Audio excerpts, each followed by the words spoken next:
My name is Adrian Cole, and today I'm sharing the moment my own father tried to erase me from his life in front of a packed courtroom. He claimed I didn't carry his blood, so I had no right to his will or his name. What he didn't know was that I had been waiting for this very day, holding a sealed folder that contained the truth I'd guarded for 11 years. They thought I'd walk away quietly, but I came prepared. They called me a mistake. Today, they'll remember me as the one who uncovered their lies. But before we begin, take a second to subscribe to the channel and tell me in the comments where you're watching from. Your one comment gives me the strength and motivation to bring you even more realistic stories every day. The moment I stepped into the Fairhaven District Court, the air felt different. Whispers spread across the room, camera flashes flickered, and eyes followed me as though I was walking into a stage built for my downfall. Over 300 people had crammed into the chamber, family members, business contacts, even reporters hungry for scandal. I took a seat at the very back, far away from Martin Prescott and Elaine, who sat together like a staged portrait of money and power. I was no longer part of their picture. Maybe I never truly had been. Martin sat like he always did, rigid, arms folded, eyes sharp as a hawk. For 29 years he had lived as the patriarch figure of our family, and for just as long he treated me like a temporary guest, never a son. When the magistrate began calling witnesses, Martin sprang up before I could move. His sharp voice sliced through the oak-paneled courtroom. "This man doesn't carry my blood. From today he gets nothing. He no longer bears the Prescott name." The words cracked across the room like glass breaking. Gasps, hurried whispers, a pen clattering to the floor. It all blurred together. Elaine tried to pull his arm down, whispering, urgently, but he yanked free, determined. Their child, Daniel Brooks, let out a piercing cry, the only innocent sound in that poisoned air. I stood, not angry, not broken. Instead, I offered a cold, restrained smile, the same kind my mother, Grace Whitaker, once told me could light up our whole kitchen. It wasn't joy. It was the calm of a man who knew the truth. I walked to the podium, laid my dark satchel on the stand, and slid my hand over the sealed folder I had hidden for weeks. If today was about bloodlines, then it was time to let the truth spill. As the magistrate gave me the floor, my mind drifted. I saw Grace again. The Silvergate estate had always felt more like a museum than a home, until she was there. She made marble walls feel alive. At night, she read me The Silver Key, her voice steady, her finger tracing each line like she had written it herself. And one night, after Martin ignored the ribbon I'd won in a science fair, she whispered, "Don't let anyone convince you you're less than enough." When I was 12, she sat me beneath the fig tree in the garden and told me Martin wasn't my biological father. It didn't change her love for me. I was still hers completely. Years later, at 25, I held her hand as illness stole her final breath. Her last words were simple, "You are my light." Martin didn't even come to the hospital. He sent an assistant with legal documents. Only 5 months later, Elaine arrived. She didn't walk into our house. She stormed it. Her heels struck the marble like they belonged. "Oh, so this is the son," she said the first time she saw me, as if I were some misplaced antique ready for auction. Everything changed. Grace's cookies no longer scented the kitchen. Instead, cheap sandalwood oils filled the air. Her armchair vanished, replaced by a glass display. Family photos that once held both of us were gone, replaced by glossy images of Marcus, Tin and Elaine, rehearsed smiles staring down at me from every wall. And Martin? He followed her as if under a spell, ready to rebuild his world from the ground up, without me. But what neither of them knew was that I still carried Grace's truth. And today, in this courtroom, I was ready to open that folder and let it speak for itself. It felt like Martin Prescott wanted to erase his past and start over, as if I was just a rough draft he regretted. When Elaine announced her pregnancy, Martin broke down in tears, real tears. I still remember him pressing his hand against her stomach and whispering, "This is our second chance to do it right." Those words echoed like metal dropped on tile. At that moment, I understood. I was nothing but a placeholder until the true heir arrived. When Daniel Brooks was born on a warm Friday in April, Martin held him like he had found hidden treasure. I stood behind the nursery glass, invisible, just another visitor. Nobody noticed that Daniel's coppery hair matched Richard Hale, not Martin. 2 weeks later, I saw Elaine wearing Grace Whitaker's silver pendant, a piece she had promised would be mine. "Where did you find that?" I asked. She smiled coolly. "It was tucked away in a box downstairs. Don't you think it looks better on me?" It didn't. That pendant belonged to a woman of kindness, not calculation. That night I wandered the main hall of the Silvergate estate. In the shadows, I uncovered one of Grace's photos shoved behind a vase, coated with dust. Across the wall, a fresh, framed image of Martin, Elaine, and Daniel stared back at me. The new portrait, the future, no longer included me. But instead of breaking, something inside me caught fire. They could strip my name from walls and documents, but they could never erase the truth. And in that moment, I swore I would speak it, no matter the cost. Soon after, Richard Hale began showing up more often, always with excuses about checking portfolios or smoothing thing-out operations. But his interest in efficiency only started after Grace was gone. One afternoon, I watched him cross the foyer carrying white roses. Moments later, Elaine appeared, brushing her hair and adjusting her blouse. Their eyes met briefly, but it was enough to feel the tension. Words weren't necessary. The silence spoke louder. That night, I stayed late in the den working through papers.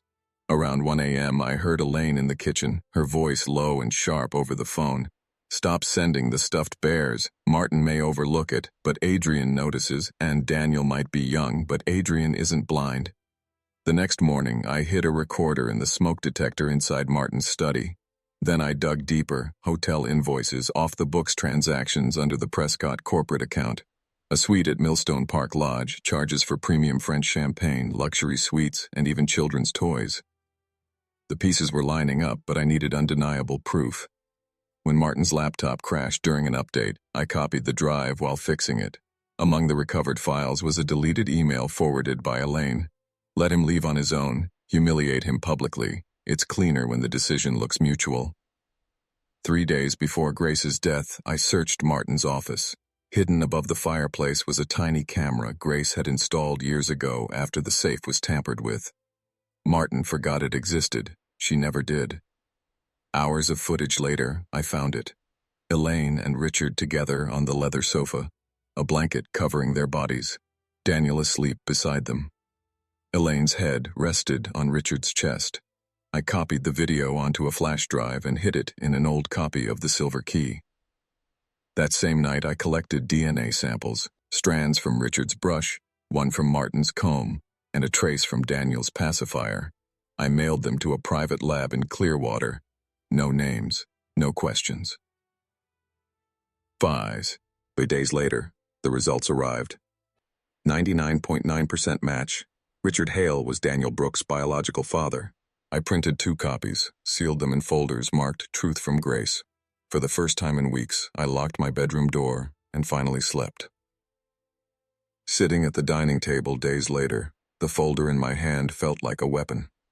This wasn't just about betrayal anymore. It was about protecting Grace's legacy, her son, her name, her line, from being erased. I created a secure digital vault on my laptop labeled Grace Archive. Inside, I stored everything: the video, the phone recording, the hotel receipts, the DNA results. I sent a backup to my attorney, Sarah Jensen. She called within minutes. "Adrian," she said steadily, "you realize if this comes out, it could bring down the entire Prescott name. Are you ready for that?" I stared at the folder in my hand. My voice was barely a whisper. "I'm not." But Grace was. But Grace Whitaker had always prepared me for this moment. The morning after, I replayed the feed from the recorder hidden behind Martin's framed photo. Elaine's voice was steady but cold. "I've already spoken to the magistrate. We'll motion to block Adrian from speaking unless it's pre-approved. He won't be able to contest anything. Martin chuckled, his tone dripping with cruelty. Perfect. Let him sit there and fade out. Daniel takes over, and the trustees will cheer for young blood. My pulse pounded as I gripped the desk. They weren't just erasing me. They were grooming Daniel, a child, my half-brother's son, to carry their false legacy. A week before the hearing, Richard Hale went public. He appeared on a local show, Silvergate Stories, smiling as if nothing in the world could touch him. Midway through the interview, he sneered. Grief can make people paranoid. Add money and inheritance, and it's a dangerous mix. Some people just don't belong in the room, no matter how hard they try. It was calculated. They were setting me up as the unhinged outcast before I even spoke. That evening, Ms. Langley, our longtime housekeeper, called me in tears. I tried to warn Grace, she whispered, but Elaine threatened my pension if I spoke. I saw Richard leave her room more than once before Miss Grace passed. Can you testify? I asked. She went silent, then muttered, They know where my daughter lives. If I help you, you won't be alone anymore, I promised. She didn't say yes, but she didn't hang up either. The next morning, I ironed my only gray suit, the one Grace always said made me look trustworthy. As I fixed the cufflinks, her voice echoed from years ago in that same hallway. Never beg them to see your worth, Adrian. Show them. I slid the sealed folder into the hidden pocket of my dark satchel. Outside, the sky pressed heavy, storm clouds lingering like a warning. At the door, I whispered, Today, Mom, we burn the lies. The courtroom was even more crowded than before. Journalists packed the back wall, their phones recording, the red light of a lens blinking.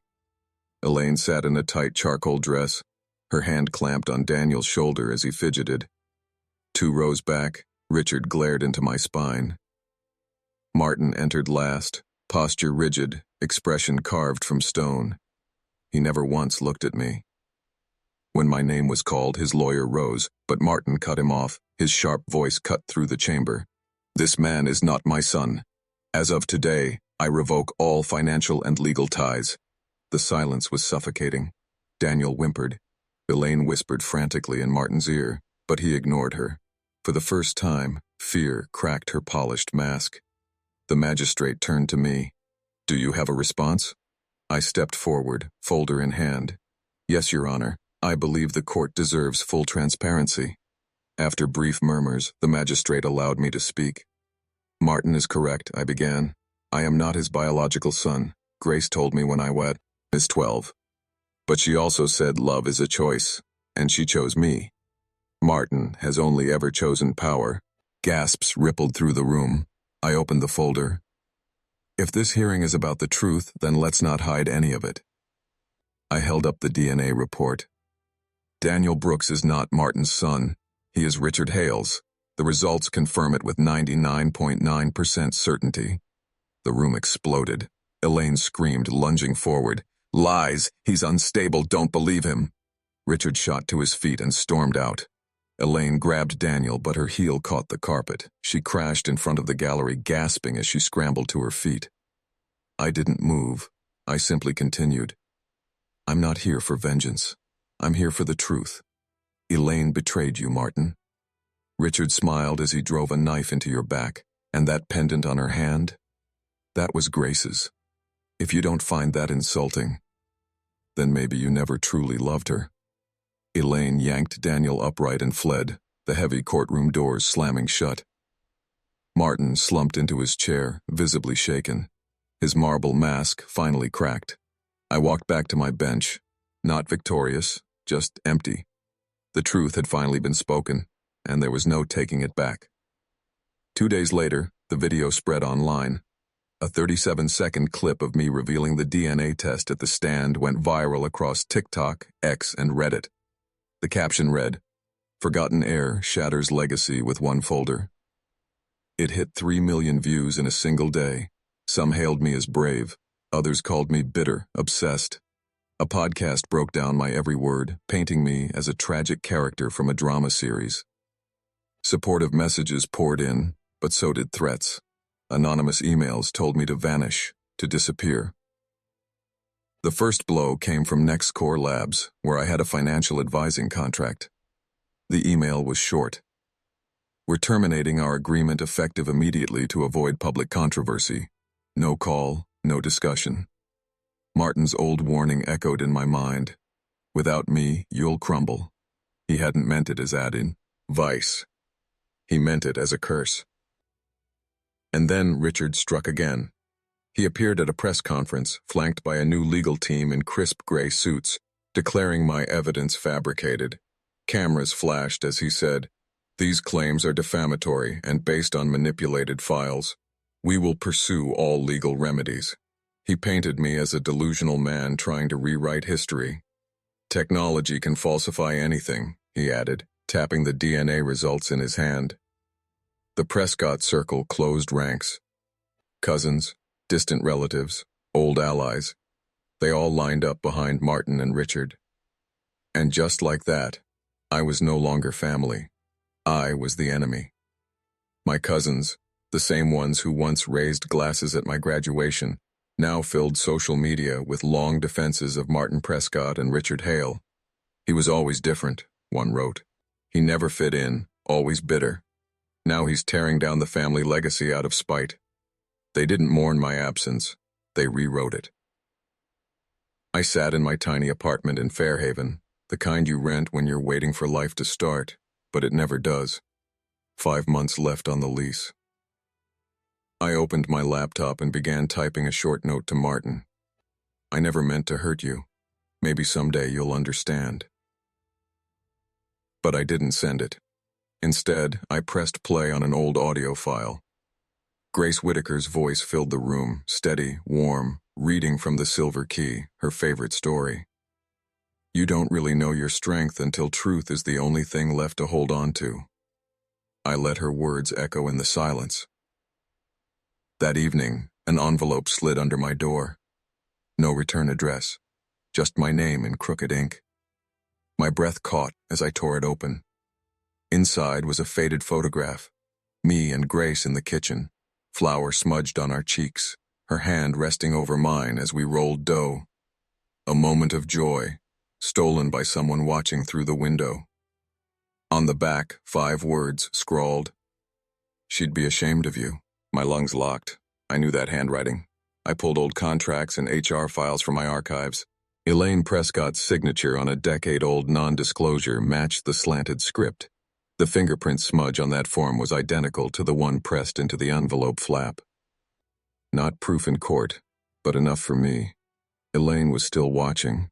Quiet now, but present. And quiet was worse.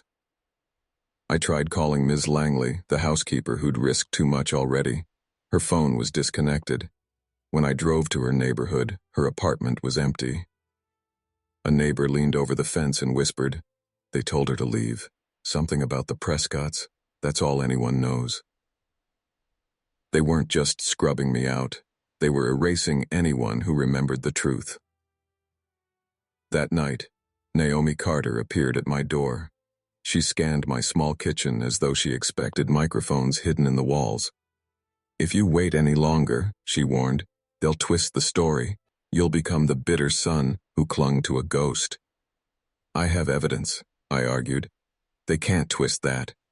She gave me a look I won't forget. "Evidence doesn't win on social media. Publish it. Make it undeniable." Her words hit harder than I wanted to admit.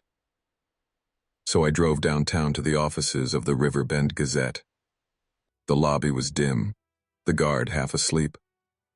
I walked to the cluttered desk of their investigative editor, dropped a hard drive in front of him, and said, "I'm not here for sympathy, just print the truth." He asked for my name. I gave him the one I'd always carried with shame. Adrian Cole.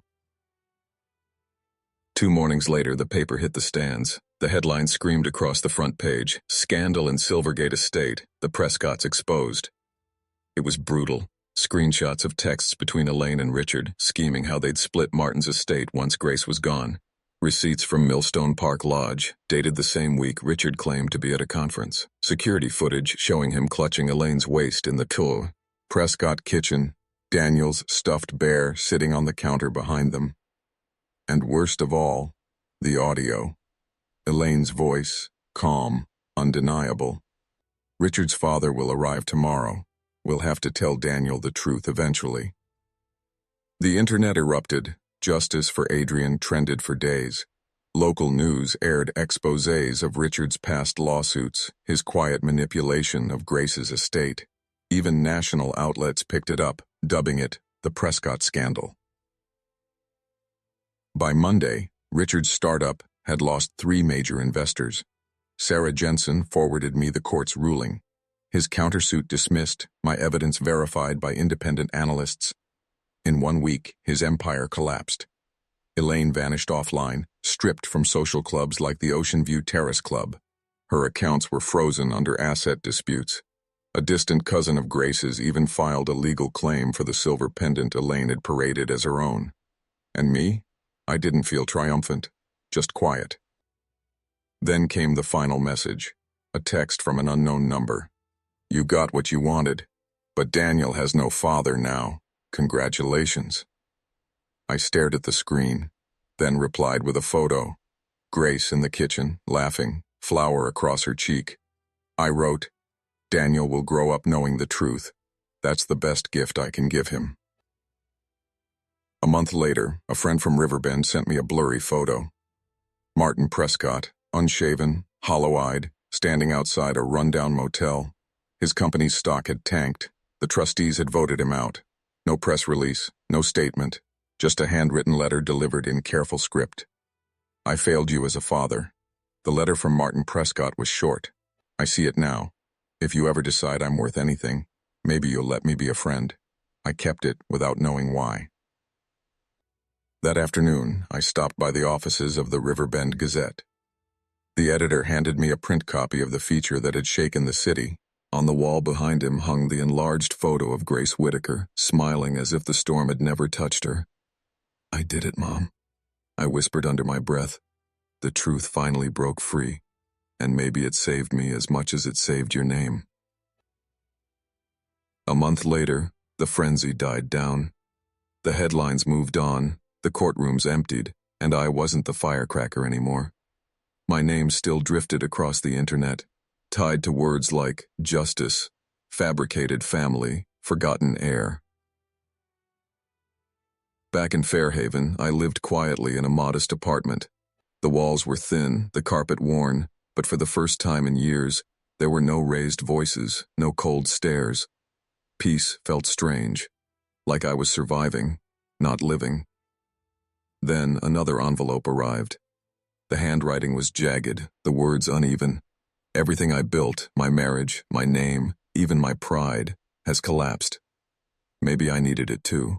If you're willing, not to forgive, but to meet me as a man who only wants honesty, I'd be grateful, not as your father, just as someone who failed. It was signed by Martin. There was no plea for redemption, just the remains of a man who realized too late what he'd destroyed. I agreed to see him. We met at a small cafe near Millstone University. Early morning, almost empty. He wore a faded sweater, his once imposing frame smaller, almost fragile.